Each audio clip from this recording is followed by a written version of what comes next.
Welcome, vintage car enthusiasts and lovers of all things quirky and charming. Today, we're stepping back into a simpler time, a time of air-cooled engines, sensible designs, and vehicles that just made you smile. We're diving deep into the delightful world of the Volkswagen Type 3, specifically the iconic squareback. And guess what?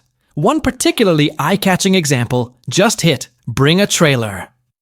In the vast and ever-evolving landscape of automotive history, certain vehicles transcend their utilitarian purpose and become imbued with a unique charm, a nostalgic aura that captivates generations. Today, we embark on a journey back to a time of simpler pleasures, a time when efficiency and character weren't mutually exclusive. We're not talking about roaring muscle cars or opulent luxury sedans. Instead, our focus is drawn to a vehicle that quietly carved its own niche, a testament to ingenious design and enduring practicality.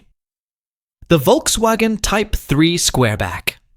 For many, the Volkswagen Beetle and the beloved microbus occupy the forefront of their minds when thinking about classic VWs. These automotive icons, with their distinctive shapes and cultural significance, have understandably captured the collective imagination. However, nestled within Volkswagen's rich heritage lies a collection of other air-cooled marvels, vehicles that offered a different kind of appeal, a blend of practicality and understated style. Among these hidden gems is the Type 3, a model line that included the sleek notchback, the versatile fastback, and the star of our show today, the wonderfully pragmatic squareback. Imagine a vehicle designed not for flamboyant displays, but for the everyday realities of life. A car that could effortlessly transport your family, handle the weekly grocery run, and even accommodate the occasional weekend adventure. This was the essence of the Volkswagen Squareback. It was the station wagon reimagined with Volkswagen's signature efficiency and a distinctly European flair. And while it might not have screamed for attention like some of its contemporaries, its quiet competence and undeniable charm have only grown more appealing with the passage of time. Today, we have the exciting opportunity to delve into the story of one such vehicle, a vibrant orange 1972 Squareback that has recently surfaced on the popular auction site Bring a Trailer, offering a lucky enthusiast the chance to own a genuine piece of automotive history. Prepare to be captivated by its unassuming beauty and discover why the Volkswagen Squareback remains a truly cool and often overlooked classic. When most people think of classic Volkswagens, their minds immediately jump to the beloved Beetle or the iconic microbus. These two giants of automotive culture have, for decades, cast a long shadow over VW's other equally charming and perhaps even more practical air-cooled siblings. But today, we're giving the spotlight to a true unsung hero, the pint-sized Type 3, affectionately known as the Squareback. It was, quite simply, the station wagon. Writ small. Back in its day, the Volkswagen Type 3 Squareback was a paragon of practicality.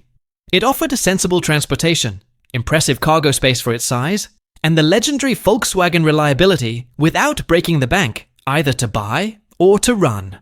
Fast forward to today, and that appeal has only magnified. In an era of oversized SUVs, the Squareback's compact, efficient design feels refreshingly relevant. This particular citrus-hued 1972 Volkswagen Type 3 Squareback, currently up for auction on Bring a Trailer, is a shining example of everything that makes these cars so special. Just look at it! Finished in an eye-catching shade of orange, it's not just a car, it's a statement, a ray of sunshine on wheels. Its eminently pragmatic design, with that sensible wagon layout and those incredibly versatile fold-flat rear seats, means it's still remarkably functional even by modern standards. Need to pick up groceries? Head out for a weekend adventure? This VW is flexible enough to handle it all while turning every trip into a time-traveling journey back to the 70s. It's utterly charming, undeniably friendly, and exudes a warmth that modern cars rarely capture. It's no wonder Volkswagen sales were so strong well into the early 1970s. Who wouldn't want to own a car that looks like something straight out of a Richard Scarry book? Now, for those familiar with the Bring a Trailer platform, you might recognize this car. It's a BAT alumnus, meaning it's been through the auction block before. The current seller notes that over the past 5 years, this squareback has been essentially trouble-free. The only thing that seems to regularly go on the fritz is the clock. But honestly, in a vehicle that doubles as a time machine, who cares? About a clock? Power for this cheerful little wagon comes from the heart of any classic Volkswagen. A 1584cc air-cooled flat-4 engine. If you close your eyes, you can probably already hear that distinctive, thrumming symphony. Importantly, this engine is running on twin carburetors rather than the original Bosch factory fuel injection. While the injection system was innovative for its time, it was also known to be sometimes unreliable. So this carburetor setup offers a more straightforward and often more dependable experience. And that modest horsepower gets sent to the ground through a classic 4-speed manual transmission, offering an engaging and authentic driving experience. Stepping inside, you're greeted by a businesslike black vinyl interior, with comfortable bucket seats up front and a practical bench in the rear. Don't expect a plethora of modern bells and whistles here. This interior is a beautiful lesson in simplicity, which just represents an opportunity to teach your children, or remind yourself, about the joys of roll-up windows, and perhaps the legendary walking uphill both ways to and from school. Stories. The current owner has ensured this squareback is ready for its next adventure. It boasts a fresh battery, brand new tires mounted on those period-correct 15-inch wheels, and a new blower and fan switch for those chilly morning starts. Other than these practical updates, this little V-dub is ready to roll with all the cheery and faithful character it had when new. It's not as obvious a choice for the casual VW fan as a bug or a bus, and perhaps that's what makes it even sweeter, even more special. It's a connoisseur's choice, a car that embodies understated cool. The 1972 Volkswagen Squareback isn't just a car, it's a piece of living history, a charming companion, and a testament to Volkswagen's ingenious design philosophy. It's practical, it's unique, and it's utterly delightful. What are your thoughts on this often overlooked VW gem? Have you ever owned a squareback? As the sun begins to set on our exploration of the 1972 Volkswagen Squareback, we're left with a profound appreciation for its enduring appeal. It's a vehicle that reminds us that automotive excellence isn't always about horsepower or top speeds. Sometimes it's about thoughtful design, reliable engineering, and a character that simply makes you smile. The Squareback, in its unassuming way, embodies all of these qualities. It's a testament to a time when practicality and personality could seamlessly coexist. This particular orange example, now awaiting its next caretaker on Bring a Trailer, represents more than just a classic car. It's a tangible link to a bygone era. It's an invitation to experience the world at a different pace, to appreciate the simplicity of an air-cooled engine, and to enjoy the tactile pleasure of a manual transmission. While the Beetle and bus may dominate the Volkswagen narrative, the Squareback offers a unique and perhaps even more versatile slice of that history. Its blend of practicality and vintage charm makes it a truly distinctive choice for any automotive enthusiast looking for something a little different, something that sparks joy and elicits curiosity wherever it goes. The story of the 1972 Volkswagen Squareback is a reminder that true automotive icons come in many shapes and sizes. It's a celebration of the understated, the practical, and the enduring appeal of good design. Whether you're a seasoned Volkswagen aficionado, or simply someone who appreciates the beauty of a well-preserved classic, the Squareback has a unique magic all its own. We encourage you to check out the auction on Bring a Trailer, and perhaps even consider becoming the next chapter in this delightful vehicle story. Thank you for joining us on this nostalgic journey. We hope you've enjoyed rediscovering the charm of the Volkswagen Squareback. Don't forget to leave your thoughts and comments below. Be sure to like this video, subscribe to our channel for more fascinating automotive stories, and hit that notification bell so you never miss an update. Until our next adventure on the road, or perhaps the auction block, happy motoring! Step back into the late 1960s, a golden age of American ambition where the highways were wide, the fuel was cheap, and the cars were titans of steel and chrome. In the fiercely contested battle for personal luxury supremacy, two champions stood.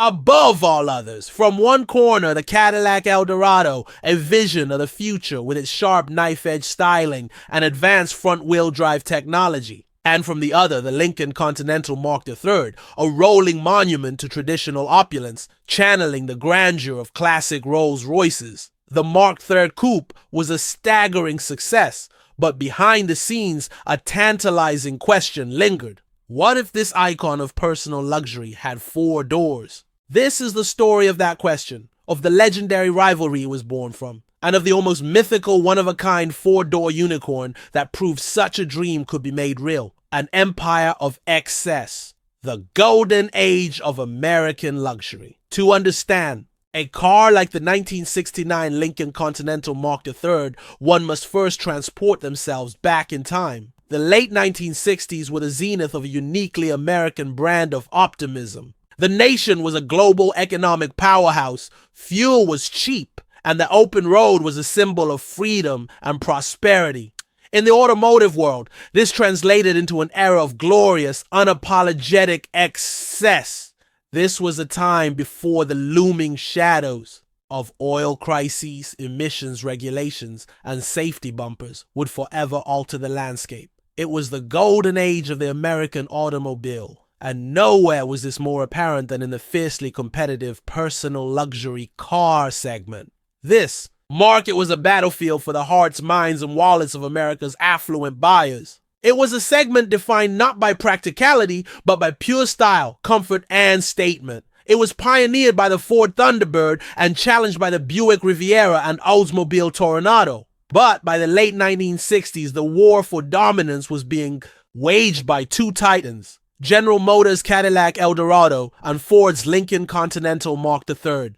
These weren't just cars. They were rolling declarations of success, crafted from acres of sheet metal, powered by colossal V8 engines, and appointed with every conceivable luxury. The Phoenix from Dearborn, rebirth of the Mark. The story of the Mark III is one of resurrection. Its namesake, the 1956-57 Continental Mark II, was a hand-built masterpiece, a car of such exquisite quality and design that it remains a benchmark to this day. It was also a catastrophic financial failure for Ford, losing thousands on every car sold.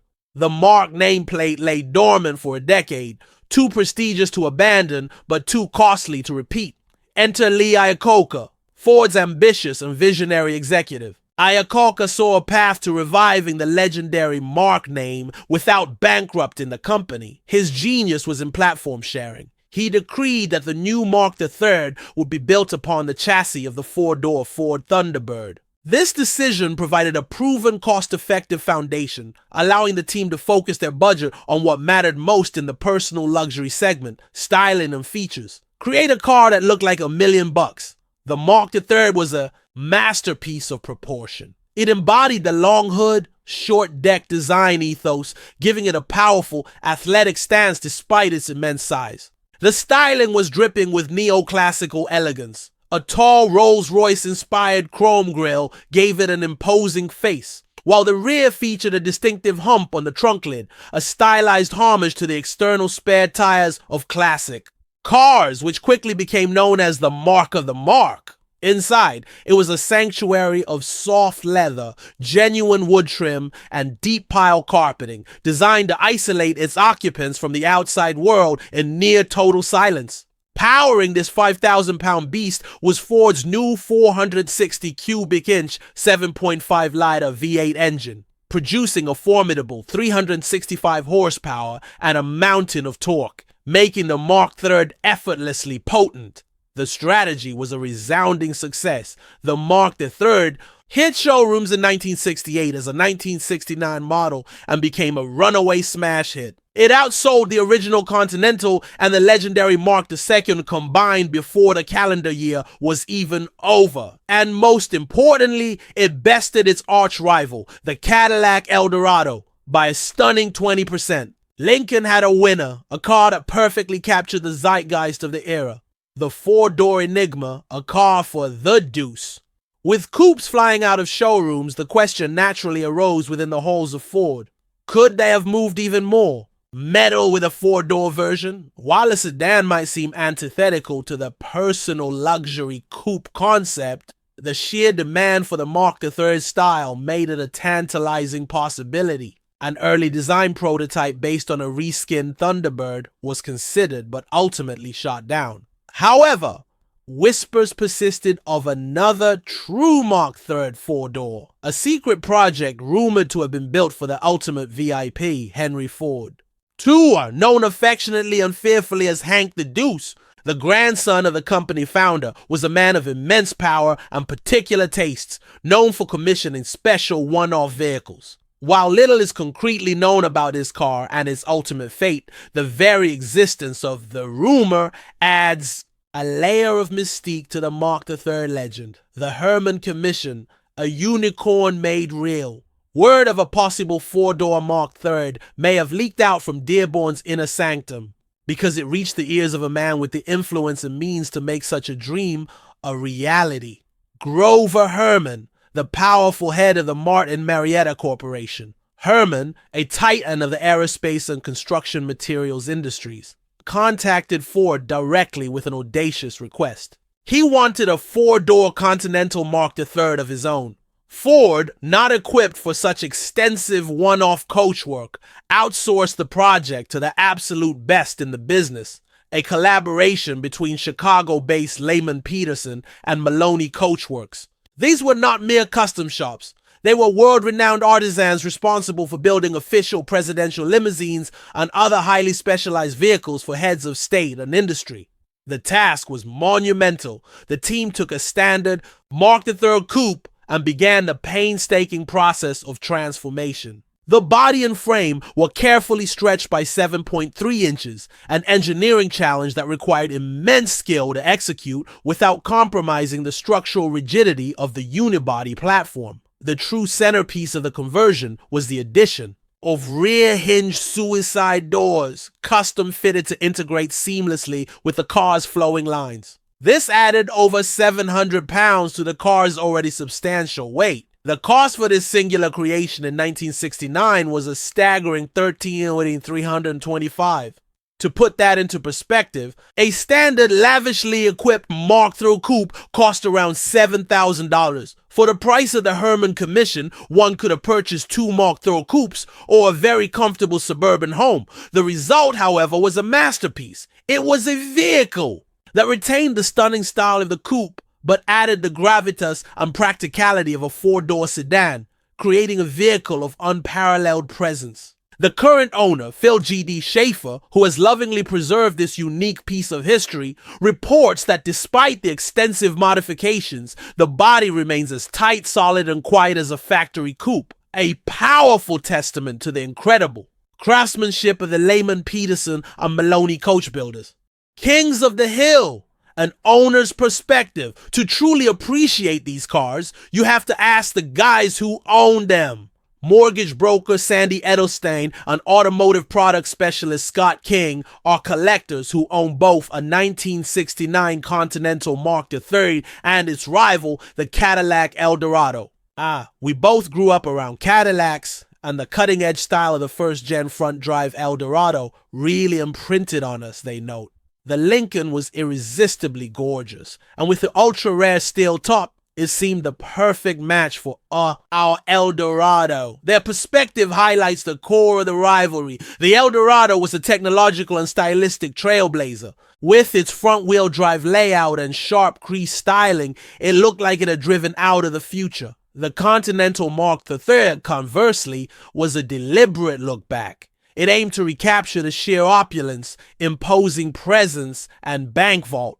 Build quality of the revered Mark II. The debate over which was superior raged then, and it rages now. A 1970 Motor Trend review, quoted by Bill Sanders, attempted to settle the score. The Eldorado has a lot of seemingly more advanced technical conveniences, but from a strictly plush, posh luxury standpoint, the Mark III has the intimacy a car like this should offer. This captures the essence of the Lincoln's appeal. It wasn't about being the most advanced. It was about being the most luxurious, the most comfortable, the most isolating and intimate personal sanctuary on wheels. a verdict frozen in time. So who was the true king of the hill? In the end, there is no definitive answer. It comes down to a matter of taste. Cadillac's forward-looking high-tech futurism versus Lincoln's timeless traditional and unapologetic opulence. What is certain is that these cars represent a moment in time that can never be replicated. They were born in that perfect window of the golden age, after the popularization of crucial modern features like automatic air conditioning and power disc brakes, but before the industry was hamstrung by regulations that would strangle engines and dictate design.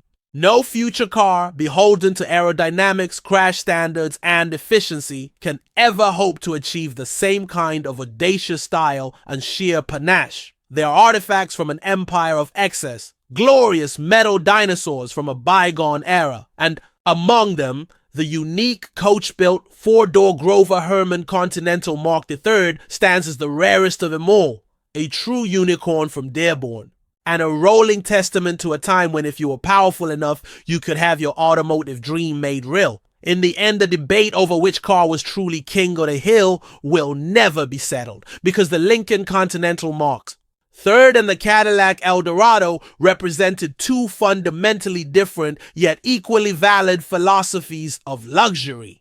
It was a choice between Cadillac's daring futuristic vision and Lincoln's profound intimate comfort. More than just a rivalry, these cars serve as a magnificent time capsule from an unrepeatable era, a moment sealed in time before safety and emissions regulations would forever change automotive design.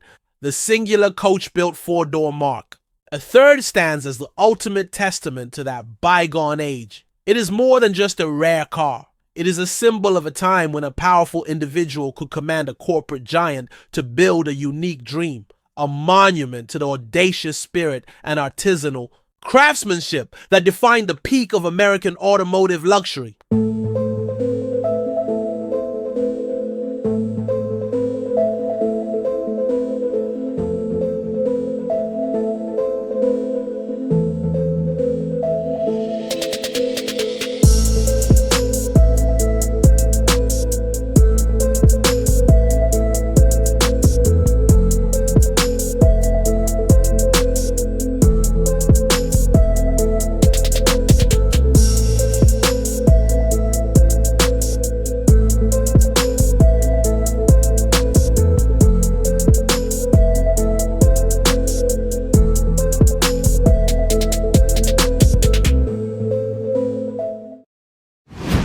At 120 miles per hour, the world outside the windshield becomes a surreal blur.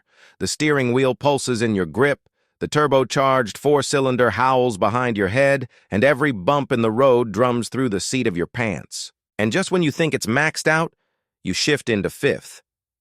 This isn't just speed, it's speed with soul. This is the 1988 Lotus Esprit Turbo, a car that doesn't merely go fast. It lives for it, in an era ruled by V8 muscle and six-cylinder. Teutonic precision, Lotus came at the speed game with a curveball, a mid-mounted 2.2-liter inline-four.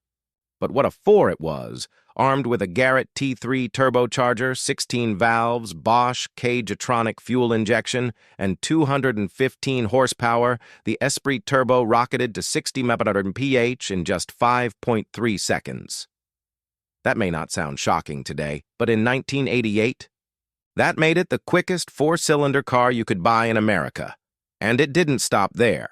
This wedge of speed cleared the quarter mile in 14.1 seconds at 97 mph and screamed all the way to 148 miles per hour.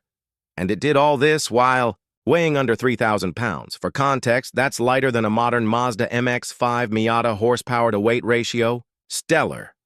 Handling? Razor sharp. This wasn't just an underdog. It was a street-legal scalpel, slicing through giants like the V8 Mustang GT, Porsche 944 Turbo S, and even nipping at the heels of the Ferrari 328 and Corvette ZR1.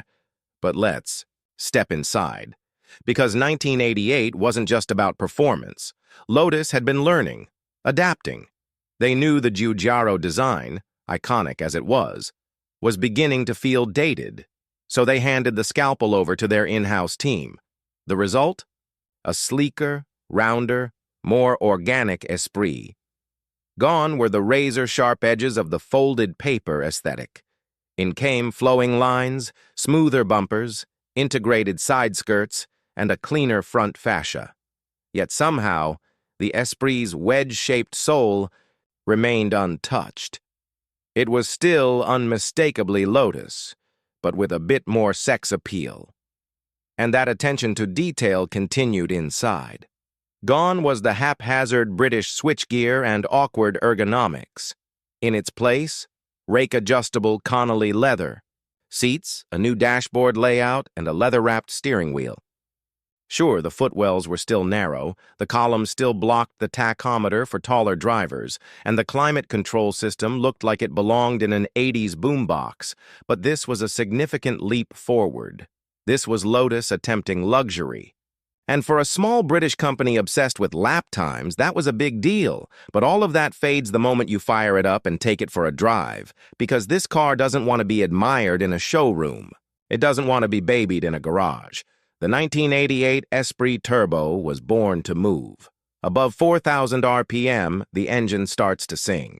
Not a guttural roar, not a silky purr, but a metallic turbocharged wail that sounds like a rally car reined in just enough to wear a license plate. The steering? Go-kart quick. You think it does it. The chassis communicates everything. Every ripple in the pavement, every degree of cornering load, it's all fed directly to your fingertips and spine. Grip is strong, 0.86 G on the skid pad, but the car's real party trick is its balance. Lift mid-corner and the tail will step out. Push it harder, and it responds, not with a snap, but a slide, playful, predictable, and pure. This was Colin Chapman's philosophy alive and well. Simplify, then add lightness. And it worked. In a world of over-engineered GT cars, the Esprit felt alive, mechanical, honest, and just look at the competition. The Corvette C4 had a big American V8 and tons of aftermarket support, but it lacked the finesse. The Porsche 944 Turbo S was a surgical tool, precise but arguably cold. The Ferrari Testarossa, it had drama and presence, sure, but it was heavier, slower in corners, and twice the price. The Esprit carved its own niche, blending exotic performance, supercar looks, and everyday usability. And here's the kicker. It wasn't just quick in a straight line. It was fun in corners. It was involving. It made you a better driver, or punished you if you weren't. Talk to owners today, and you'll hear stories of long road trips, twisty, canyon runs, and track days where the Esprit surprised everyone, especially the driver.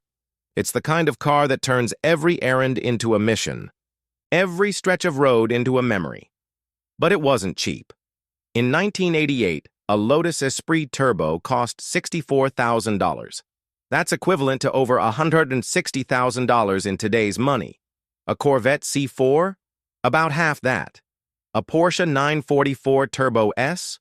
Close, but still cheaper. And yet, none of them had the mystique. The hand-built British exotic pedigree, the Bond car heritage. And speaking of Bond, yes, the Esprit had already cemented itself in pop culture thanks to 007. And even though that version was from the Giugiaro era, the shadow of that underwater Lotus made the Turbo Esprit just that much cooler in the public eye. Only 400 Lotus Esprit Turbos were sold in the U.S. in 1988. Just 88 of them were the ultra-rare commemorative editions with special badging and trim. That rarity makes surviving examples today all the more special and all the more valuable. And yet, despite its exclusivity, the Esprit never felt like a garage queen. It was a driver's car through and through. Raw, responsive, beautifully flawed. No ABS, no power steering, no traction control, just a turbocharged engine, a 5-speed manual, and your skill behind the wheel. So no, the 1988 Lotus Esprit Turbo wasn't perfect, but it didn't need to be. Because perfection is boring. And this car? This car was never about perfection. It was about passion, about feeling the road, about chasing red line, about savoring every shift. It gave you something you can't measure, in numbers or lap times. It gave you a feeling. Because sometimes, speed isn't just about how fast you go. It's about how fast makes you feel.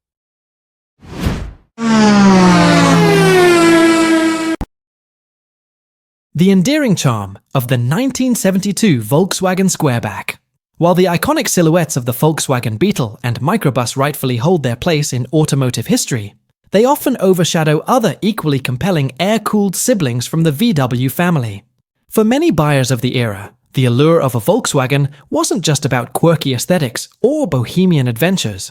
It was about seeking a practical, reliable, and economical vehicle.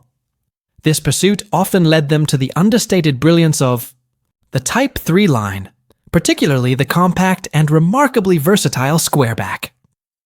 This week, the spotlight shines on a truly captivating example. A citrus-hued 1972 Volkswagen Type 3 Squareback, currently featured on Bring a Trailer. This eye-catching orange marvel perfectly encapsulates the pragmatic spirit of its design. With its sensible two-door wagon layout and genuinely useful fold-flat rear seats, it was built for functionality. Yet, it manages to combine this practicality with an undeniable charm and friendly demeanor, embodying the very essence of what made Volkswagen sales so robust into the early 1970s. It's the kind of car that looks like it could have rolled straight out of a whimsical children's storybook.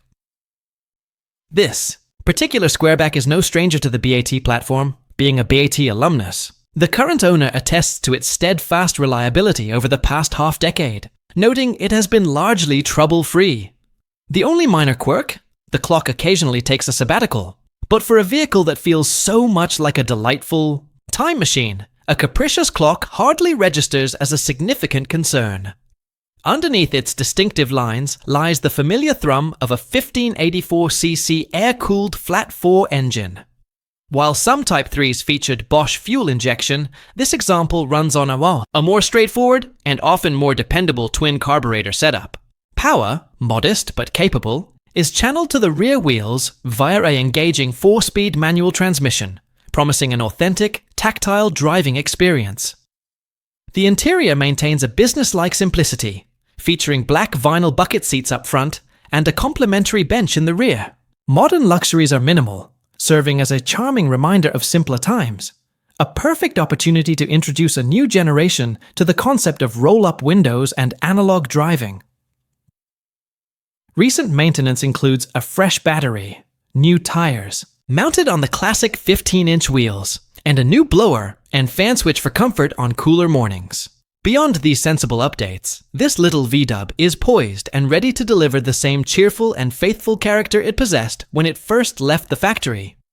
It might not be the most obvious choice for every VW enthusiast, lacking the flash of a Beetle or the communal spirit of a bus, but it's precisely this quiet competence and distinctive appeal that makes the Squareback an even sweeter, more unique pick for those in the know.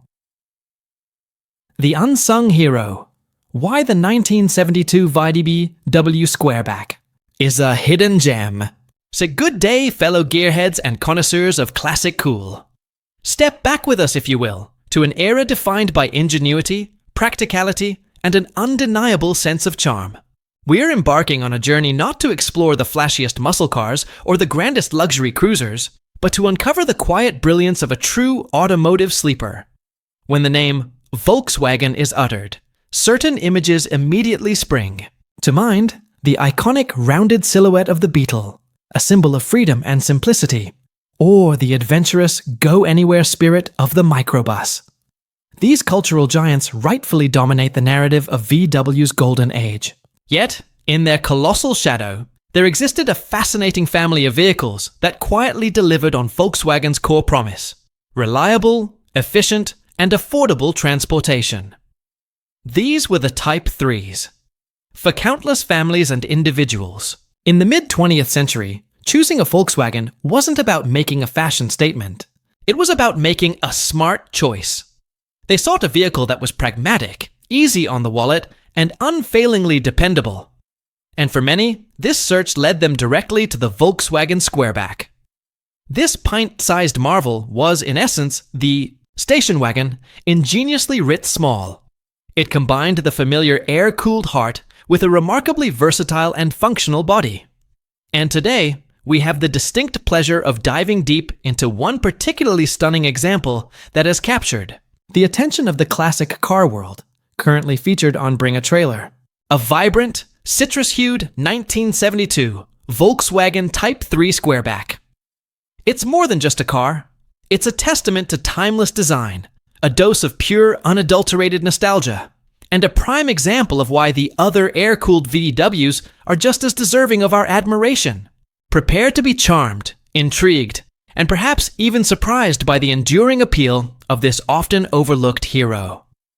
Hidden gem, the 1972 VW Squareback on Bring a Trailer. You need to see.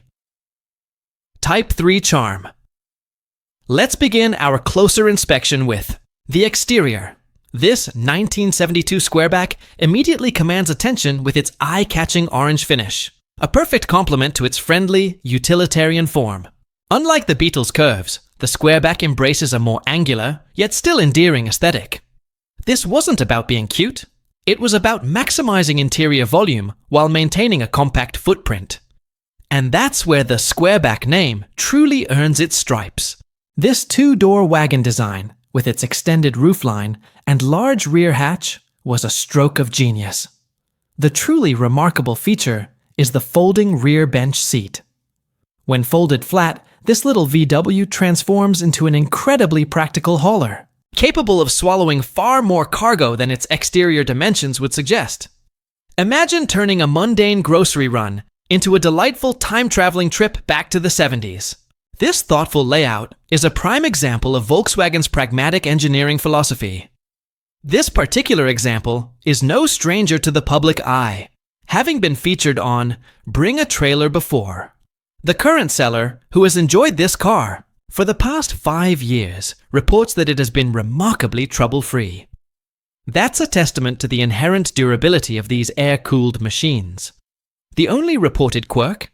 The clock, apparently, occasionally decides to take a break from its duties. But honestly, in a vehicle that already feels like a charming time machine, a temperamental clock just adds to its character. Now let's talk about the heart of this charming beast. Power is provided by the familiar thrum of a 1580cc air-cooled, flat-4 engine. For many of us, simply closing our eyes might allow us to conjure up that distinctive, beloved sound. It's an auditory signature that instantly transports you back to a different era of motoring. A crucial detail about this particular Squareback is its fuel delivery system. Instead of the sometimes temperamental Bosch factory fuel injection that some Type 3s came with, this one runs on a twin carburetor setup. This often translates to simpler maintenance and more consistent, reliable performance.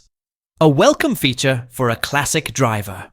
This modest but perfectly adequate horsepower gets to the ground through a wonderfully engaging 4-speed manual transmission, offering a tactile and connected driving experience that simply isn't found in most modern vehicles. Stepping inside, the interior is a study in business-like simplicity, finished in durable black vinyl. You'll find comfortable bucket seats up front, providing good support for longer drives, and a functional bench seat in the rear. Don't expect a plethora of digital screens or complex infotainment systems here. The bells and whistles are, refreshingly, minimal. This is a car designed for driving, for connecting with the road, and for appreciating the fundamentals. It's an ideal opportunity, as the article playfully notes, to teach younger generations about the joys of manual roll-up windows and the concept of walking uphill both ways to and from school. It's a genuine analog experience. The current owner has also taken care of some essential updates to ensure this VW is ready for its next adventure. There's a fresh battery, brand new tires on those period-correct 15-inch wheels, and a new blower and fan switch, perfect for those chilly morning commutes or cool evening cruises. These thoughtful touches ensure that this little Squareback is ready to roll with all the cheerful and faithful character it had when it was brand new. It might not be the most obvious choice for every Volkswagen enthusiast, It doesn't have the celebrity status of the Beetle or the communal cool of the bus. But for those who appreciate understated charm, practical design, and a truly unique driving experience, this makes the Squareback all the more special, all the more endearing. It's a classic for the discerning enthusiast. And so, we conclude our exploration of the 1972 Volkswagen Squareback, a vehicle that, while often overshadowed, represents a pivotal and deeply charming chapter in Volkswagen's storied history. It stands as a testament to the power of functional design, reliable engineering, and the timeless appeal of a car built for real life. It wasn't about flash. It was about faithfully serving its purpose. And in doing so, it cultivated an undeniable charisma that only deepens with age. This particular orange example, now featured on Bring a Trailer, offers a rare opportunity to own a piece of that authentic automotive past. It's more than just a means of transport. It's an invitation to a lifestyle, a conversation starter, and a source of endless smiles. Whether you're a seasoned collector looking for a unique addition, or a newcomer eager to experience the joy of classic air-cooled motoring, the Squareback offers a surprisingly versatile and incredibly rewarding ownership experience. It's a reminder that sometimes the sweetest things in life are the ones that don't shout the loudest. What are your thoughts on the Volkswagen Squareback? Does its blend of practicality and retro charm resonate with you? Have you ever owned or driven a Type 3?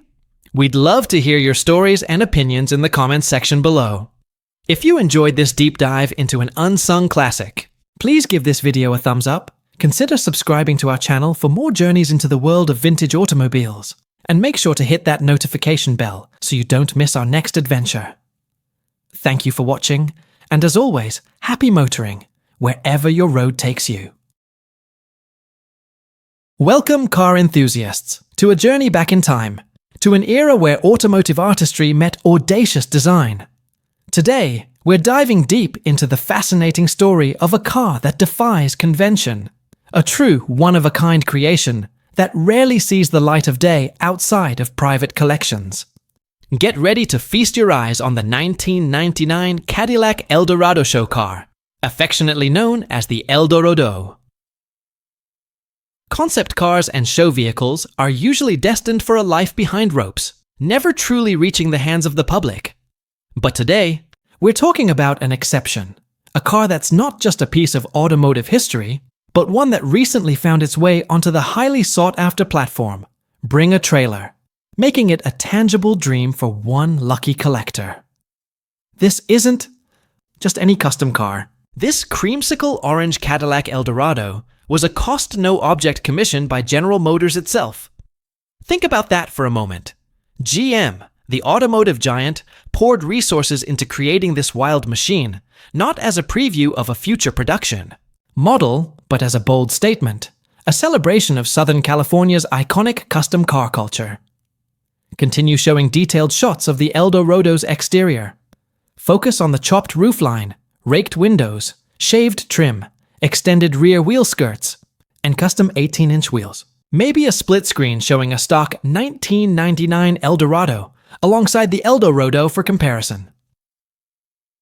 The year 1999 might not feel like ancient history, but in the fast-paced world of automotive trends and information, it's long enough for details to get murky. Before everything was instantly uploaded to the internet, digging up information on unique builds like this could be a real challenge. That's why you might not instantly recall this heavily customized Cadillac Eldorado, even though it graced the stages of major auto shows. This wasn't a subtle modification. This was a radical transformation of a modern Cadillac into a rolling work of art, deeply inspired by traditional lowrider aesthetics and the vibrant custom car scene of Southern California. Imagine the crowds at the Los Angeles and Detroit auto shows seeing this caddy roll onto the stage. It must have been a jaw-dropping sight. Who was behind this incredible build? None other than California Street Rods of Huntington Beach, a name synonymous with high-quality custom work. While the exterior underwent a complete metamorphosis, the heart of this beast remains true to its Cadillac origins. Underneath that stunning custom body, you'll find the robust 4.6-liter Northstar V8 engine churning out a healthy 300 horsepower, paired with a smooth 4-speed automatic transmission, sending power to the front wheels. But that's where the factory resemblance ends. Every single exterior panel on this Eldorado has been touched, reshaped, and refined. The roof was dramatically chopped, giving it a much lower, more aggressive stance. The windshield and rear window were raked further, contributing to that sleek, streamlined profile.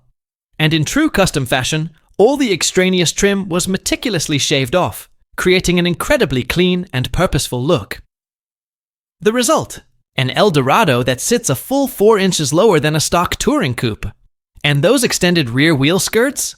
They're so aggressive, so daring, that they almost completely engulf those custom 18-inch wheels, a nod to the classic lowrider style. It's a surprisingly effective execution, blending an older custom aesthetic with a relatively modern Cadillac platform. Cadillac's intention with this show car was clear: to demonstrate that the brand, known for its luxury and refinement, still had a connection to the raw, expressive spirit of custom car culture. It was a way to say, Cadillac hasn't lost its cool. And today, looking at the Eldorado, it's not just a testament to that sentiment, it's pure Y2K nostalgia, a vibrant snapshot of a bygone era. This incredible machine has quite a history beyond the auto show circuit. It was previously owned by none other than Tyler Hoovey, the renowned automotive enthusiast and host of the popular Hoovey's Garage YouTube channel. If anyone knows how to appreciate a unique and quirky car, it's Hoovey. Now, for the practical side of things. If you're thinking about owning the Eldorado, there's one significant detail to be aware of. When General Motors auctioned this car off during its bankruptcy, they did so on a junk title. This was a legal maneuver by GM to avoid future liability, associated with a highly customized, one-off show car. What does that mean for a potential owner? Getting it road registered might be a bit tricky, potentially even impossible in some jurisdictions, depending on local regulations.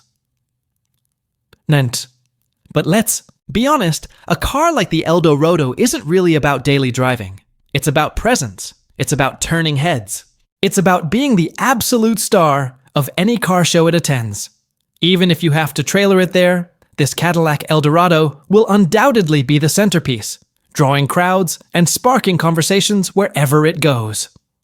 As Cadillac themselves said at the time, this car effectively captures the spirit of the classic hot rod while blending it with contemporary luxury and performance. And today, that statement holds true, enhanced by the added layer of pure Y2K nostalgia. It's a rare opportunity to own a piece of automotive history, a custom creation commissioned by a major manufacturer, a car that truly stands alone. And so, our journey with the 1999 Cadillac Eldorado comes to a close. But its story, its presence, and its audacious spirit will undoubtedly live on. This wasn't just another car.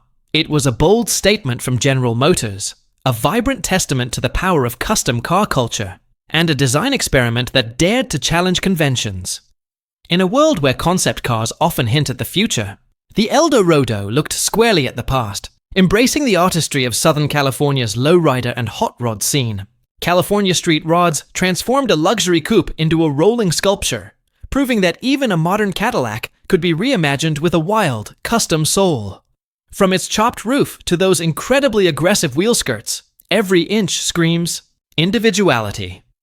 Narrator. It's a fascinating paradox. A major automaker commissioning a cost-no-object custom, not for mass production, but as a pure expression of style and brand attitude. The fact that it was displayed at the Los Angeles and Detroit auto shows only cements its place in automotive history. It was Cadillac's way of saying, we're not just about luxury. We've still got a wild side, a connection to the passion that drives car enthusiasts. And today, this creamsicle orange caddy isn't just a relic of the late 90s. It's a potent dose of Y2K nostalgia, a vibrant reminder of a time when automotive design was perhaps a little more experimental, a little more fearless. While its junk title might make road registration a challenge, it certainly doesn't diminish its allure as a showstopper. Imagine the crowds it would draw, the conversations it would spark, the sheer impact it would have at any car event. It's meant to be seen, admired, and celebrated. The Eldorado stands as a testament to the idea that true automotive passion transcends factory lines. It's a fusion of luxury and street culture, a piece of art that just happens to have a North Star V8 under its hood. It challenges us to look beyond the ordinary and appreciate the extraordinary. So, what are your lasting impressions of the 1999 Cadillac Eldorado? Does its unique blend of luxury and custom culture resonate with you? Share your thoughts in the comments below. If you enjoyed this deep dive, please give us a like, subscribe for more captivating car stories, and hit that notification bell so you won't miss our next adventure. Until then, keep those engines roaring, and we'll see you on the next drive!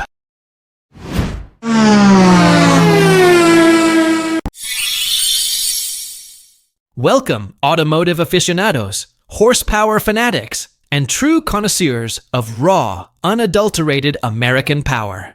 Today, we're not just taking a ride back in time. We're stepping into a legendary epoch, a golden age of gasoline-fueled dreams. Imagine the tail end of the 1960s, a pivotal period in automotive history, a time when manufacturers engaged in an epic, no-holds-barred horsepower war. It was an era where bigger was undeniably better, where displacement reigned supreme, and the very notion of fuel efficiency was quite simply an afterthought. Picture it. The world was changing rapidly, but in the realm of high performance, automobiles, colossal V8 engines, boasting sky-high compression ratios and an insatiable thirst for premium fuel, roamed the earth like ancient, powerful beasts. If you lived and breathed for the thunderous symphony of a monstrous V8, if the sheer physicality of a tire-shredding launch ignited your soul, then 1969 wasn't just a great year. It was, without a doubt, a legendary one. It was a time when automotive giants Ford, Chevrolet, Chrysler were locked in a fierce, public battle for bragging rights, each trying to outdo the other in sheer audacity and brute force. And if you were a Ford loyalist, your eyes were undoubtedly fixed on one particular automotive tyrannosaur, a king amongst muscle cars, ready to stake its claim. And here it is, folks, in all its glory. A big block, ludicrously overpowered pony. Car, a true titan forged from asphalt, steel, and a burning desire for victory. We are, of course, talking about the legendary 1969 Ford Mustang Boss 429. This very beast, a genuine piece of American automotive brutality, is now up for grabs on Bring a Trailer, offering an exceptionally rare chance to own a slice of this incredible history. Just think about it. Over 7.0 liters of pure V8 fury packed under that iconic, subtly bulging hood, paired with a performance-oriented 3.91.1 rear axle. This isn't just a car. It's a tire-destroying, pavement-crushing behemoth of furious firepower, ready to unleash a cacophony of sound and raw acceleration. And, quite fittingly, this T-Rex of the road, this absolute boss, sports a magnificent and fitting black jade green finish, a color that speaks of both prestige and untamed power. Prepare yourselves, because we're about to delve deep into the heart and soul of what truly makes this Boss 429 not just a Super Stang, but a genuine, living legend. Since the headline feature here is undeniably that Saurian-sized motor, let's start with what truly defines the Boss 429, its heart. Displacing a colossal 429 cubic inches, or roughly 7.0 liters, this wasn't just any big block. This was Ford's semi-hemispherical combustion chamber V8, affectionately known as the shotgun engine, designed with one ultimate goal in mind: NASCAR domination. It was factory rated at a seemingly modest 375 horsepower. But let's be honest, those of us who appreciate the muscle car era know better. Quoted horsepower numbers at this time were almost universally and greatly underrated, a clever tactic by manufacturers to keep insurance costs from skyrocketing into the stratosphere. The true output of this engine was undoubtedly well over 500 horsepower, a force of nature that truly lived up to its boss moniker. Getting this immense power to the pavement was a serious affair. Mated to that monstrous V8 is a robust 4-speed manual transmission. No automatics here. This was a driver's car, demanding full engagement. And at the rear, a stout limited-slip differential ensured that both rear wheels received power, maximizing traction during those earth-shattering launches. Driving this car wasn't just about turning a key, it was an experience. You could feel every revolution, every shift of power, a truly visceral connection between man and machine. The Boss 429 was born out of necessity, a direct result of NASCAR's strict homologation rules, which dictated that at least 500 examples of an engine had to be produced and installed in road-going vehicles before it could be raced. So, the 4-on-29 cubic inch V8, destined for the high banks of Daytona and Talladega, needed a home. And what better home than Ford's iconic Mustang? But stuffing this gargantuan engine into the relatively compact Mustang Fastback was no easy feat. This monumental task fell to Carcraft, an independent Ford contractor based in Brighton, Michigan, renowned for their precision engineering and previous work on projects as legendary as the Ford GT40. Imagine the engineering challenge. These skilled technicians meticulously modified the Mustang's chassis, widening the shock towers, relocating the suspension points, and subtly reshaping the bodywork to accommodate the sheer physical bulk of the Boss 429 engine, presumably making use of the world's largest and most precise shoehorn to do so. But the Boss 429 wasn't just about big cubes. It was a comprehensive performance package. To handle the incredible power and weight of that massive engine, the Boss received a significantly beefier suspension setup, designed to keep all that raw energy under control. Stopping power was equally crucial, so the car was equipped with power-assisted brakes, featuring large discs up front, a vital upgrade for a vehicle capable of such speeds. Furthermore, heavy-duty hubs and rotors were installed, ensuring durability and consistent performance. Lap after lap, street run after street run, every component was upgraded to cope with the sheer scale of the engine it housed. This particular example on Bring a Trailer is presented in a fantastic black jade green over a classic black interior, a color combination that is both striking and sophisticated, perfectly befitting its rare status. When it was new, this automotive titan cost just shy of $5,000. To put that into perspective, that's a little over $40,000 in today's money. While that might seem like an absolute bargain now for such a legendary machine, consider this.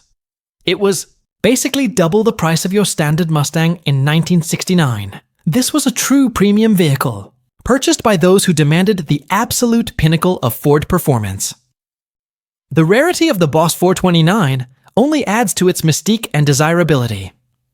For the 1969 model year, only 850 sports roof Boss 429s were built globally. And, of those, a mere 162 were finished in this captivating black jade green. This makes our featured car not just a classic, but a truly scarce and highly sought-after collector's item. This particular example is said to have undergone a full rotisserie restoration more than 20 years ago, a meticulous process that brought it back to its original glory. The results are evident. It shows exceptionally well, maintaining a near-perfect appearance that belies its age. Now let's be clear. The Boss 429 is not your everyday commuter car. With that prodigious power, that thirst for fuel, and its inherent value as a rare classic, it's more of a special occasion machine.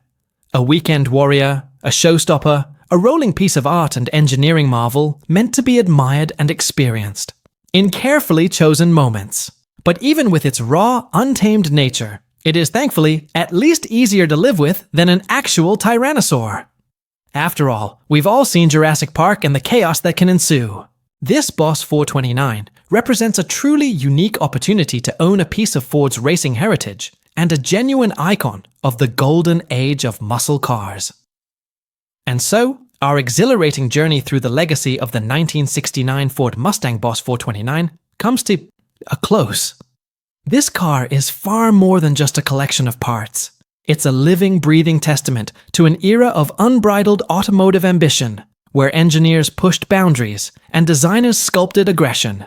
It's a car that embodies the very essence of the late 1960s muscle car era, A pure V8 experience with absolutely no apologies. It wasn't just about massive engine displacement. It was about the sheer engineering marvel required to transform a pony car into a purpose-built homologation special.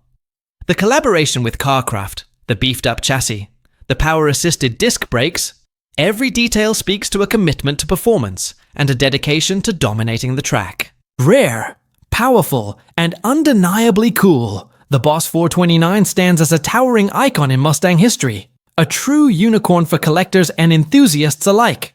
Its presence is undeniable, its roar unforgettable, and its place in the pantheon of muscle car legends is eternally secured. What are your thoughts on this legendary beast? Does the raw power of the Boss 429 ignite your passion? Would you dare to tame this T-Rex of the road? We'd love to hear your insights, your memories, or your wildest Boss 429 dreams in the comments section below. If you've enjoyed this deep dive into one of America's most iconic and elusive muscle cars, please give this video a big thumbs up. Don't forget to subscribe to our channel for more thrilling automotive content, and be sure to hit that notification bell so you never miss our next adventure. Thanks for watching, and we'll see you down the road. The asphalt ribbon unwinds before you, blurring into an indistinguishable gray canvas. At 120 miles per hour, the very air seems to thicken, resisting your passage as the world outside the windshield dissolves into streaks of color. Your knuckles whiten against the leather of the steering wheel, each pulse a tangible reminder of the raw power coursing through the machine. Behind your head, the turbocharged four-cylinder engine unleashes a visceral howl, a mechanical symphony of controlled explosions and spinning turbines. Every imperfection in the road's surface telegraphs its presence directly to your senses, a relentless drumming through the supportive embrace of the seat. Just as you perceive the apex of its breathtaking acceleration, just when your senses tell you it can give no more, you instinctively engage the clutch, snick the lever into fifth gear, and the surge continues. This is more than mere velocity. This is an experience woven with emotion, a tangible connection to the machinery and the road. This is speed imbued with soul. This is the 1988 Lotus Esprit Turbo, a vehicle not content with simply traversing distance at pace, but one that seems to thrum with an intrinsic desire to devour miles, to live for the very act of rapid motion. In an automotive landscape dominated by the brawny rumble of American V8s and the meticulously engineered precision of six-cylinder German power plants, Lotus presented a compellingly different proposition. Their weapon of choice in the pursuit of speed was a curveball, an unexpected deviation from the norm, a mid-mounted 2.2-liter inline four-cylinder engine. But this was no ordinary four-pot. Forged with a Garrett T3 turbocharger forcing air into its combustion chambers, featuring a sophisticated 16-valve cylinder head, and fed by precise bursts of fuel from a Bosch K-Jetronic injection system, this compact powerhouse generated a remarkable 215 horsepower. The result was a slingshot-like acceleration, propelling the Lithe Esprit Turbo to 60 miles per hour in a mere 5.3 seconds. While such a figure might seem commonplace in today's world of hyper-performance vehicles, in the context of 1988, it was nothing short of astonishing. This made the Lotus Esprit Turbo the quickest four-cylinder automobile that money could buy in America. And its performance prowess didn't conclude with that initial sprint. This low-slung wedge of pure velocity devoured the quarter mile in a scant 14.1 seconds, crossing the finish line at an impressive 97 miles per hour. Its turbocharged engine screaming its defiance all the way to a top speed of 148 miles per hour. Compounding its performance advantage was its remarkably low weight. Tipping the scales at under 3,000 pounds, the Esprit Turbo was an exercise in Colin Chapman's famous philosophy of simplify, then add lightness.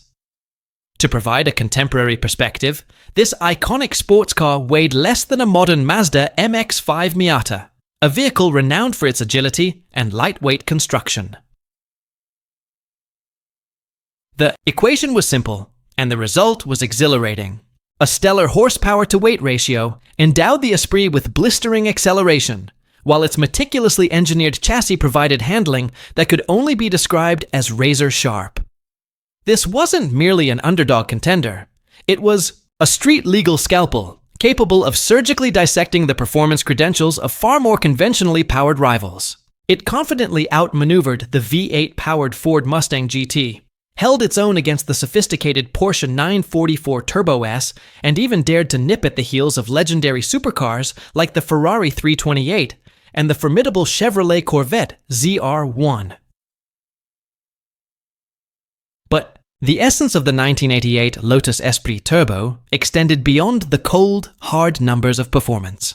Let us step inside its cockpit, for 1988 marked a pivotal year in the Esprit's evolution, one that transcended mere velocity.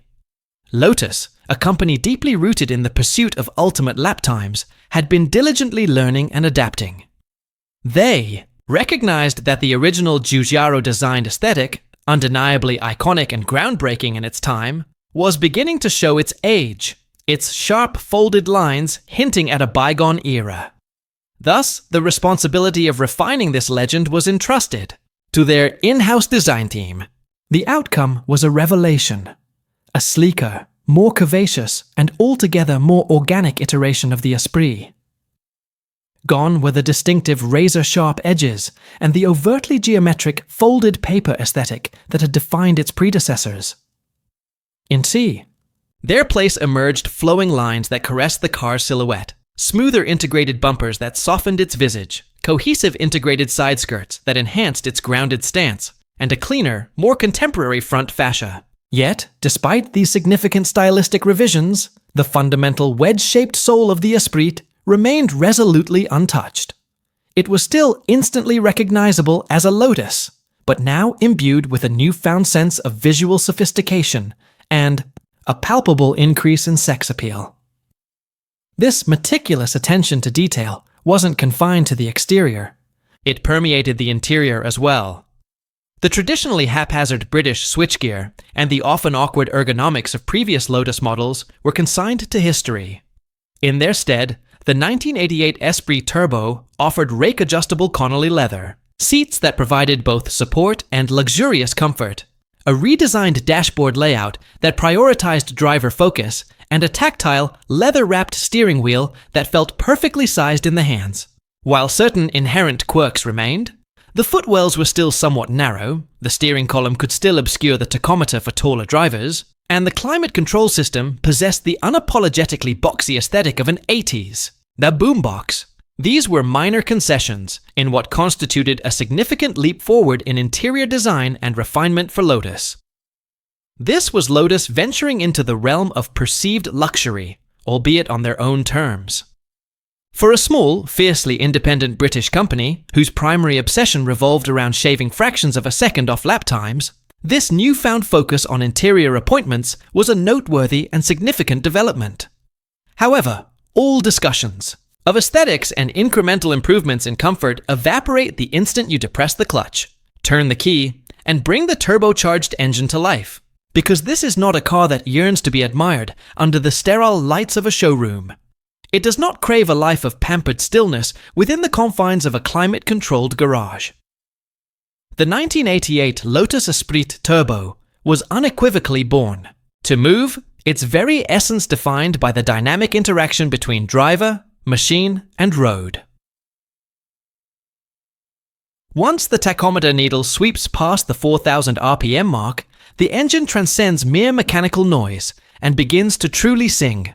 This is not the guttural roar of a large displacement V8, nor the silky purr of a refined Grand Tourer.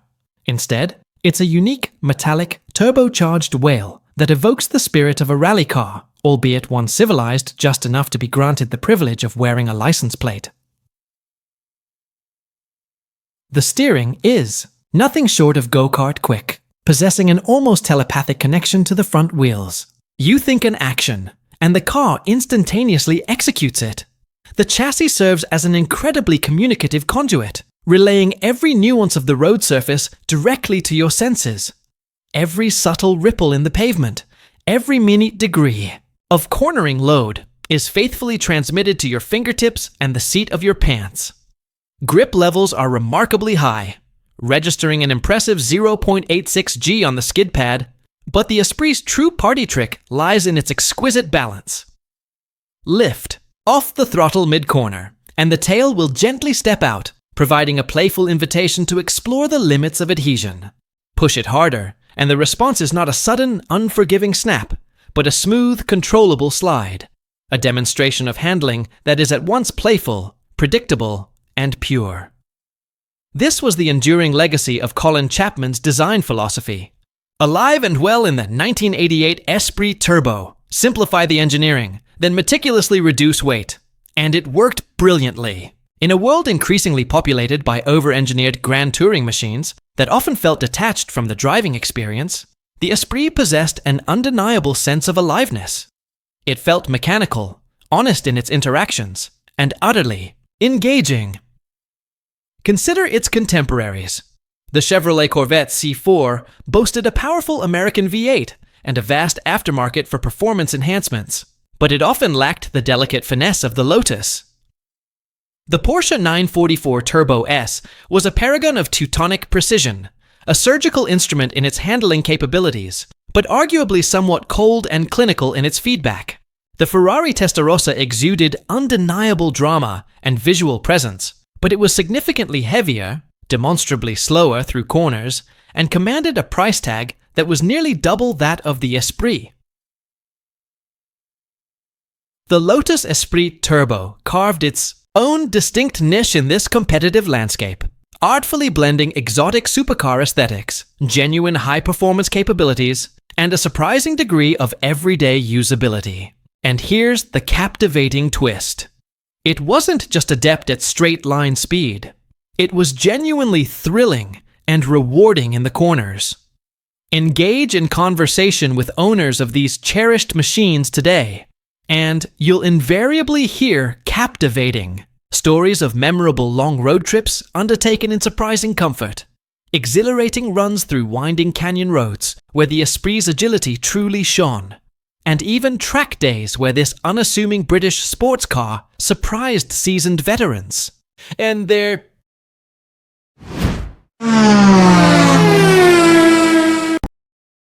Imagine, for a moment, being transported back in time to the year 1929.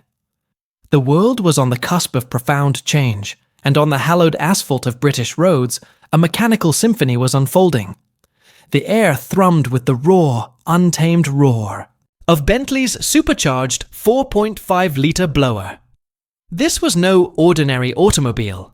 It was a fire-breathing beast, a titan of speed that effortlessly smoked the competition, leaving a trail of awe and admiration in its wake. It was a machine that commanded attention, turning heads and igniting passions like few cars in history ever could. Its very presence was a statement of power, engineering prowess, and an audacious spirit. Now, fast forward almost a full century. We find ourselves in 2025, and astonishingly, Bentley has done the unthinkable. They've brought the blower back. But, as with all good stories, there's a fascinating twist, a contemporary reimagining that speaks to the shifting tides of automotive innovation. This isn't the formidable, smoke-billowing race car that once dominated Le Mans. No, this reincarnation is different. It's significantly smaller. It's unequivocally electric. And prepare yourself for this next revelation. It comes with a price tag that, for many, will induce a momentary gasp. Over $120,000. Is this simply an extravagant plaything for the ultra-wealthy, or is it a genuinely significant piece of modern motoring history? The Bentley blower is far more than just a car. It is, unequivocally, a cherished piece of British motoring royalty. Its legend is etched deep into the annals of automotive history. Back in its heyday, only 4 original team blowers were painstakingly crafted for the brutal world of racing. These were purpose-built machines designed for one thing: victory. Today, those original 4 have ascended to an almost mythical status, becoming priceless collector pieces, literally worth millions upon millions of dollars. They are the unicorns of the automotive world, rarely seen, perpetually revered. But here in 2025, Bentley is not content to let that legacy remain a dusty relic of the past.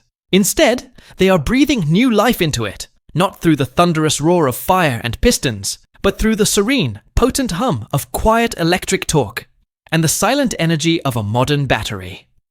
This, ladies and gentlemen, is the Bentley Blower JNR, an exquisite 85% scale, all-electric reinterpretation of one of the most iconic cars ever built. It is, in every sense, a miniature masterpiece, a sublime fusion of old-school, timeless design and cutting-edge, eco-minded engineering.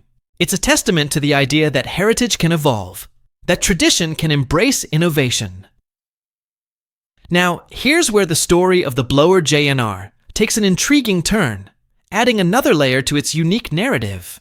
Despite proudly bearing the revered Bentley badge, the Blower JNR isn't being meticulously built at Bentley's famed Crewe facility, the hallowed grounds where some of the world's most luxurious automobiles come to life.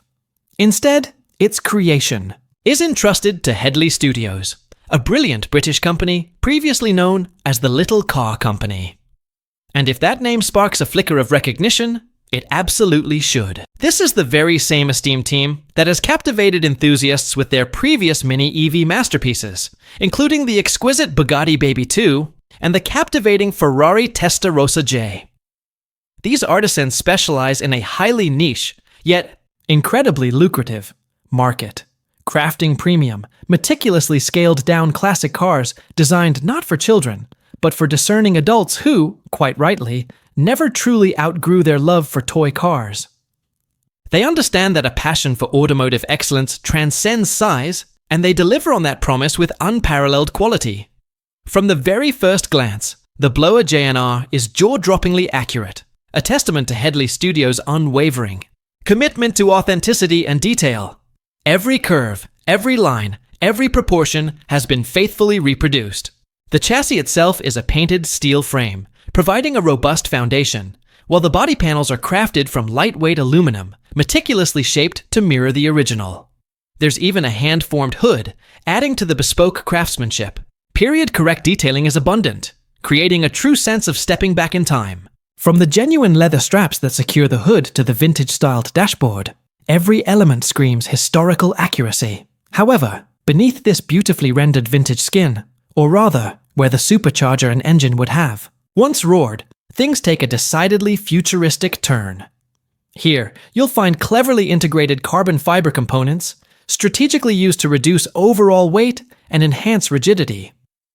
The classic headlamps subtly conceal modern LED lighting, providing vastly superior illumination without compromising the period aesthetic. And within the retro-styled interior, modern switchgear is discreetly hidden, offering contemporary functionality without jarring the timeless design.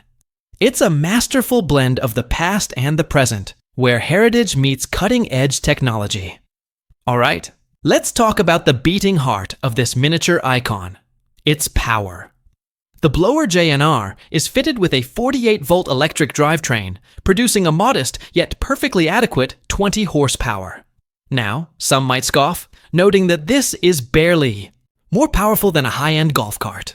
But this car, dear enthusiasts, is not about blistering speed or neck-snapping acceleration. It's about presence. It's about the sheer joy of piloting a scaled-down legend. It's about turning every single head on every single street you traverse. What about top speed?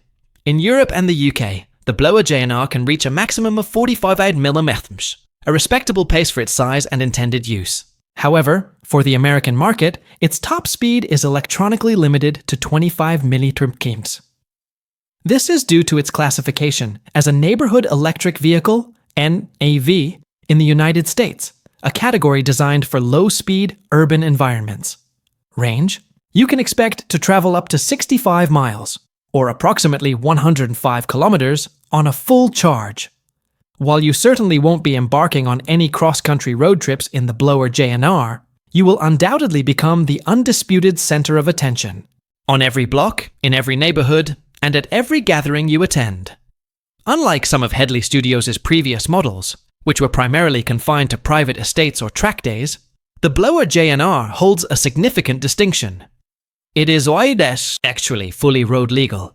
This means it comes equipped with all the necessary accoutrements for public road use, including functional headlights, clear indicators, rear view mirrors, and yes, a proper license plate mount. During a recent first drive event held on the picturesque island of Jersey in the UK, the blower J&R proved its mettle, comfortably cruising through real-world traffic. Granted, the island has a sensible 40 km/h speed limit, which coincidentally is an absolutely perfect match for the capabilities of this baby Bentley. It handled the flow of traffic with grace and composure, demonstrating its suitability for leisurely drives and spirited excursions on scenic roads. Each Bentley blower J&R is a masterpiece of bespoke craftsmanship, meticulously built by hand. This dedication to artisanal quality extends to an impressive array of customization options, allowing buyers to truly make their mini Bentley feel like a one-of-one creation. Prospective owners can choose from a vast palette of paint colors, select luxurious leather interior trim options, specify dashboard accents, and even personalize the number plate styles. The result is a vehicle that is not just a replica, but a unique expression of its owner's taste and passion. And to further enhance its allure and exclusivity, production of the blower J&R will be strictly limited to just 349 units worldwide. That's not just limited, that's ultra exclusive, guaranteeing that this remarkable electric icon will remain a rare and highly coveted treasure for years to come. And now, we address the elephant in the garage, the aspect that often elicits the most discussion: the price. The Bentley blower J&R starts at a hefty $90,000, which at current exchange rates translates to approximately $121,000 in the United States. Let that figure truly sink in. Over $100,000 for an electric vehicle that cannot venture onto highways, lacks a roof for weather protection, and offers no air conditioning or any form of modern infotainment system. For the uninitiated, this might seem utterly perplexing. But for those who truly understand the blower J&R, the numbers tell only a fraction of the story. This car isn't about cutting-edge tech features. It's about the profound, unadulterated experience it delivers. It's for the discerning collector, for the passionate Bentley fanatic, and for those who simply yearn to own a piece of rolling sculpture, a tangible link to a glorious automotive past. Honestly, the Bentley blower J&R is not for everyone. It's certainly not for the daily commuter battling rush hour traffic. It's not for the performance junkies who demand blistering speed and track day capabilities. And it's most definitely not for anyone who is counting their pennies or prioritizing practicality above all else. But for the true automotive enthusiast who deeply values heritage, cherishes elegance, and demands uncompromising exclusivity, it is, quite simply, a dream toy. Imagine the sheer delight of pulling this magnificent machine out at a prestigio.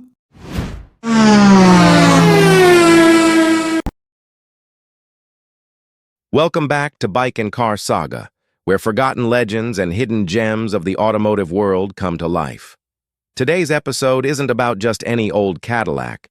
It's about a true unicorn, a concept car that defies time, trends, and logic. Meet the 1999 Cadillac Eldorado, a bold, creamsicle-colored tribute to lowrider culture, custom craftsmanship, and Cadillac's lost swagger at the dawn of the 21st century. This isn't just a custom car, it's a General Motors commissioned masterpiece designed to shake up the auto show floor and reignite Cadillac's image in the eyes of car enthusiasts. And now, it's for sale on Bring a Trailer. Yep, you could own it if you dare, but there's a twist, and we'll get to that. Stick around as we explore how this rare creation came to life, why it mattered in 1999, and how it ended up in the hands of a YouTube celebrity. Buckle up. This is more than a car, it's a time machine. The origins, Cadillac's bold move. Let's set the stage, the late 1990s. GM was undergoing a bit of an identity crisis. Cadillac was known for luxury and comfort, but its reputation for innovation was slipping. Then came the idea to tap into something radically different, Southern California's lowrider and custom car scene, an area deeply rooted in creativity, culture, and individuality. So what did GM do? They greenlit a no-holds-barred show car based on the Eldorado Touring Coupe. This wasn't a prototype for a production vehicle. There were no plans to bring this to market. Instead, it was a rolling art piece, a love letter to the car culture that had long admired Cadillacs from afar. The Eldorado debuted at both the 1999 Los Angeles Auto Show and the Detroit Auto Show, capturing attention with its chopped roof, sleek profile, and bold orange hue.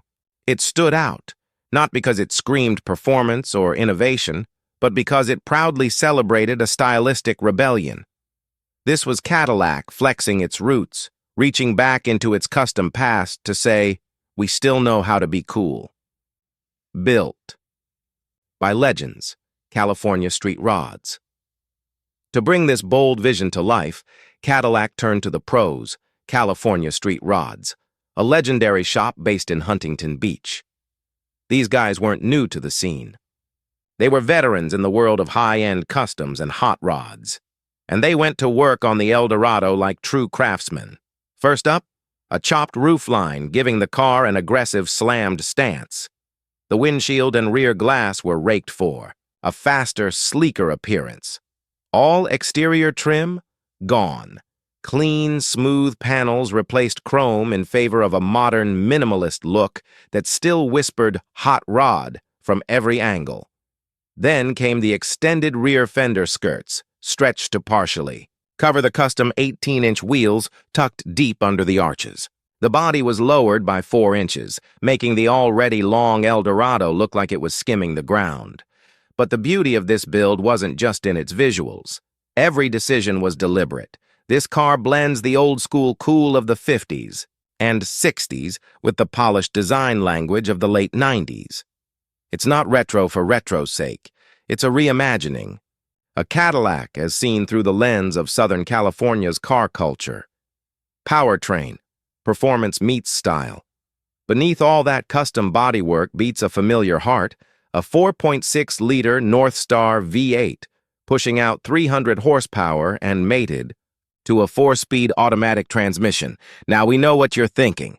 This is a front-wheel drive setup, and it's not exactly going to dust off a Corvette at a stoplight, but that's the thing. This car wasn't built to race. It was built to glide, to cruise, to turn heads at a red light and stop shows in their tracks. The Northstar engine was Cadillac's pride back then. It was smooth, quiet, and refined, perfect for a showpiece like the Eldorado. The drivetrain wasn't touched much during the build, and it didn't need to be. With a commanding presence and thunderous growl, this thing was built to move like a Cadillac, but look like a dream. Think of it as a sculpture that happens to run, a car that makes statements without saying a word. Power? Sufficient. Style? Off. The charts. The show circuit and media buzz. So how did the world react when the Eldorado hit the show floor? Let's just say it stole the spotlight. At the 1999 LA and Detroit auto shows, journalists, enthusiasts, and even skeptics took notice. Cadillac had made something radically different, and it paid off in terms of buzz. This wasn't your grandpa's. Seville, it was a bold, chop-top Cadillac built in the spirit of SoCal street machines. Media outlets of the time praised it as a fresh take on Cadillac's potential. The brand itself stated, it effectively captures the spirit of the classic hot rod while blending it with contemporary luxury and performance. And they weren't wrong. Remember, this was a pre-Tesla world, a pre-Escalade dominant Cadillac lineup. A car like this wasn't supposed to exist in 1999, and that made it all the more memorable. It brought Cadillac back into the custom car conversation, if only for a moment. A complicated ownership history. Here's where the story gets twisty. After its auto show run, the Eldorado vanished, only to resurface years later in the hands of YouTuber Tyler Hoover, better known as Hoovie from Hoovie's Garage. Tyler added this rare beast to his eclectic collection, sharing it with a whole new generation of car fans. But there's a catch. During GM's bankruptcy era in the late 2000s, the company sold off various concept and promotional vehicles with junk titles to avoid legal liability. The Eldorado was one of them. What does that mean? It's technically not legal for street use. Registering it could be nearly impossible. It was never crash-tested, EPA certified, or built for the open road. It's a show car, pure and simple.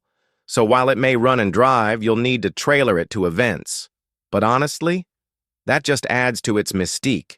It's like owning a sculpture that purrs. Today, on Bring a Trailer, and now, here we are. The 1999 Cadillac Eldorado is up for grabs on Bring a Trailer, giving one lucky buyer the chance to own what is arguably one of the most unique Cadillacs ever made. It's not just a car, it's a symbol, a relic of the pre-millennium era when carmakers still took creative risks. It's a celebration of SoCal lowrider heritage, filtered through Cadillac luxury and late 90s nostalgia. With that wild chopped roof, that vibrant orange paint, and that unmistakable silhouette, this car isn't going to blend in anywhere. Sure, it may not be street legal, but it's perfect for museum display, private collections, or car shows where originality still matters. This is your shot at owning the kind of vehicle that never comes around twice. So what do you think? Should GM bring back this kind of bold creativity in the electric age? Could something like the Eldorado thrive in today's automotive market? Let us know your thoughts in the comments below. If you love stories like this, rare concept cars, forgotten builds, and one-off masterpieces, make sure to like, subscribe, and ring the bell. We've got more automotive legends coming your way every week. And hey, if you've got a spare $270,000 and a garage fit for royalty, the Eldorado might just be waiting for you. Thanks for watching, your channel name, and until next time, keep driving the dream.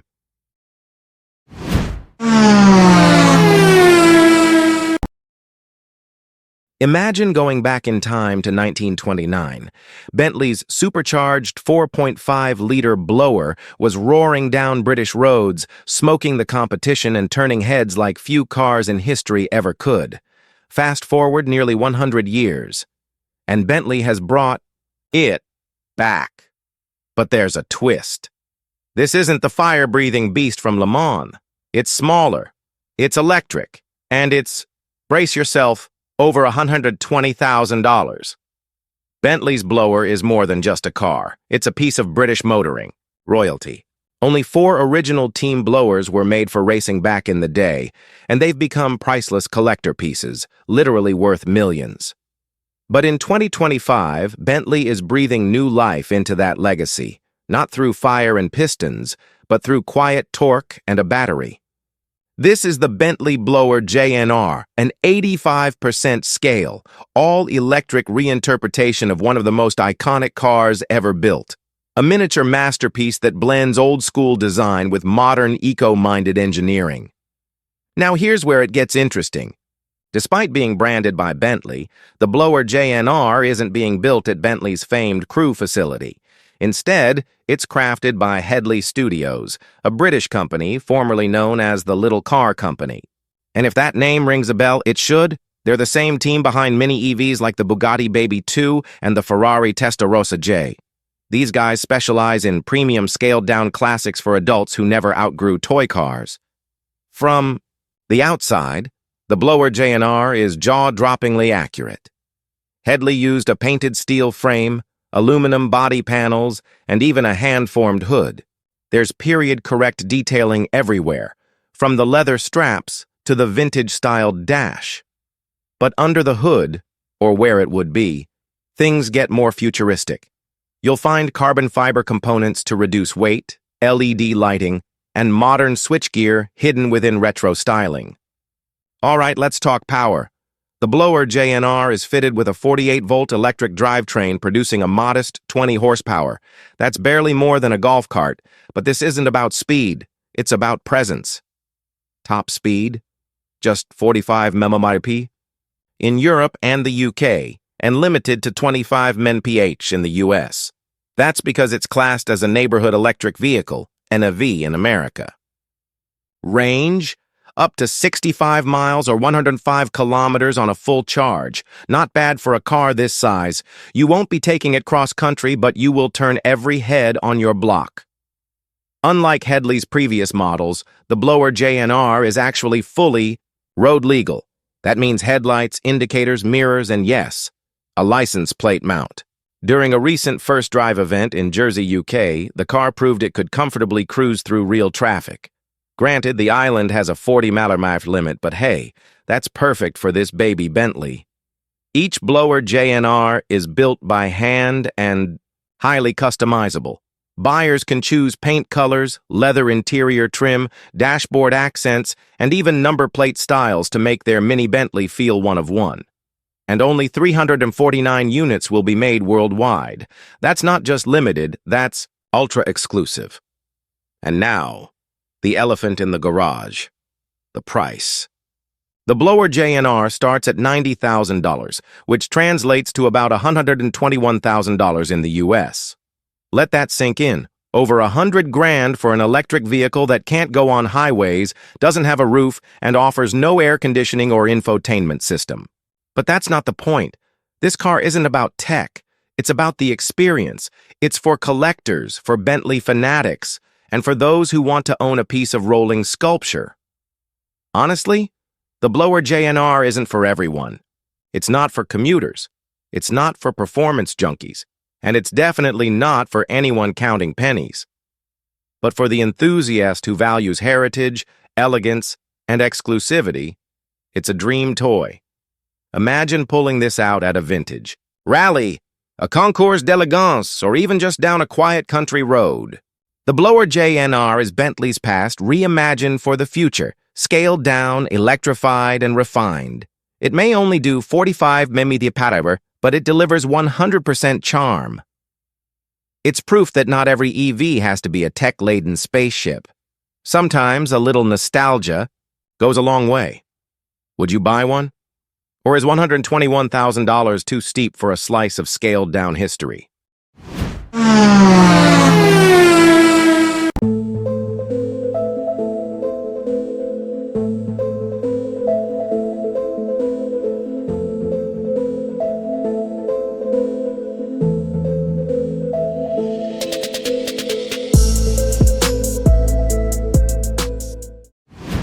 In the bustling digital marketplace of classic automobiles, where gleaming restomods often vie for attention, a particular vehicle stands out this week on Bring a Trailer.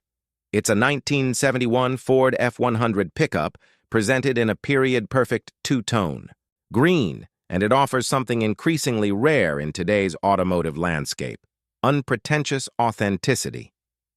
This truck isn't trying to be anything it's not. It's a pure, honest representation of a bygone era, and that's precisely its enduring appeal. The truck in question hails from the fifth generation of Ford's ubiquitous F-Series, a lineage that spanned the model years from 1967 to 1972.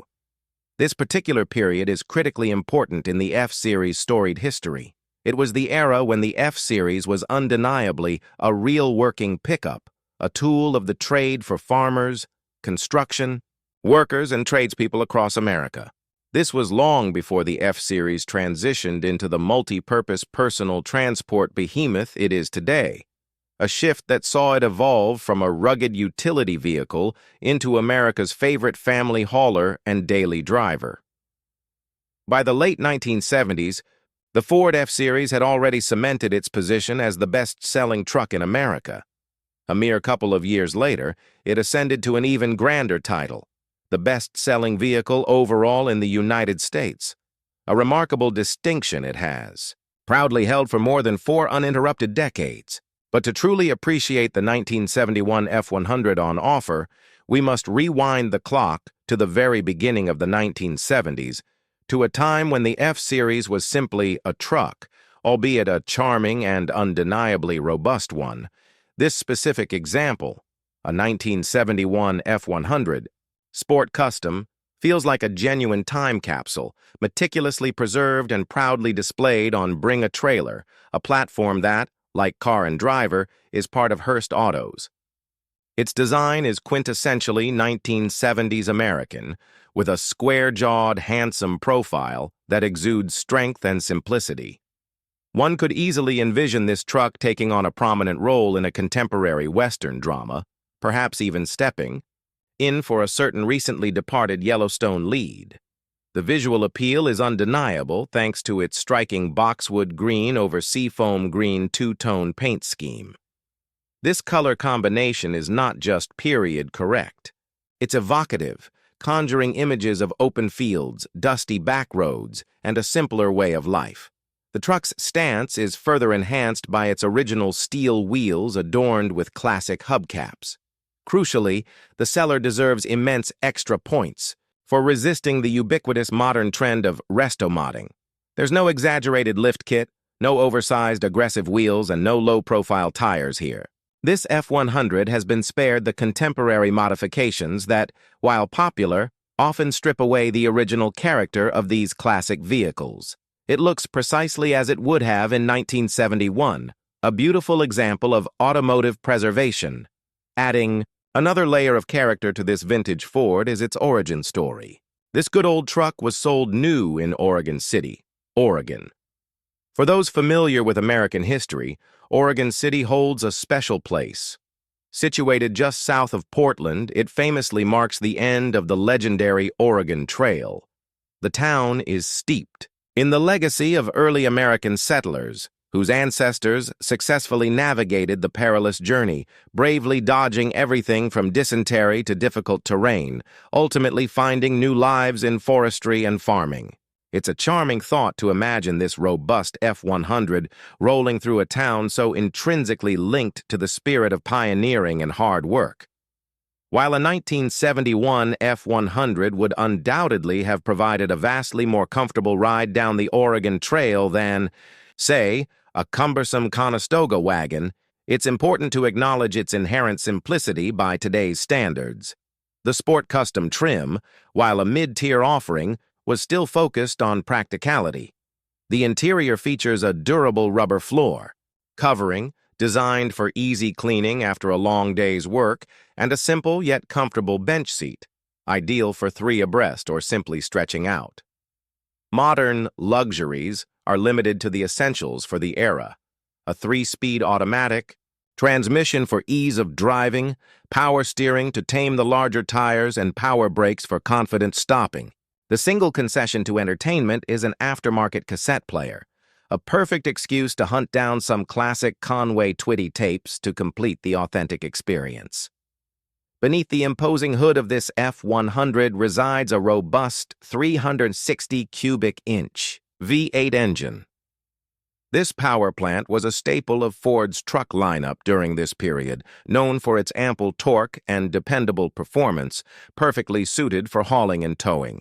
Importantly, the listing highlights that the truck has benefited from significant recent mechanical servicing. This isn't just a cosmetic refresh. Critical components vital to its continued operation have been addressed. The water pump, fuel, pump, drive belts, and battery have all been replaced, along with various gaskets, ensuring the engine runs smoothly and efficiently. Beyond the engine bay, the care continues. The shocks have been replaced to ensure a comfortable and controlled ride, and the entire braking system has been thoroughly gone through with new parts, providing peace of mind for its next owner.